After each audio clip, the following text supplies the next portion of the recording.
حبيت بس اشارك معاكم حاجه.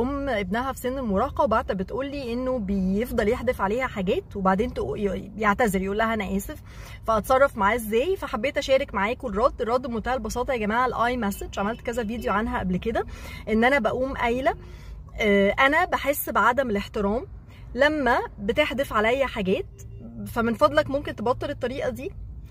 اي مسج يعني انا بتكلم عن نفسي من غير ما اقوم قايله له هو ايه ده، ايه قله الادب اللي انت بتعملها دي، ايه ده عدم احترام للكبير. الطريقه دي بيبقى فيها اتهام، ولما بنبدا نشير باصابع الاتهام للي قدامنا ونوبخه او نلومه او ننتقده او ايا كان، هو بيسن اسنانه من جواه، عقله اللاواعي بيقوم مطلع في وشنا كل جيش الدفاع بتاعه، فهبقى انا بغلي ومتنرفزه وهو كمان متنرفز عليا.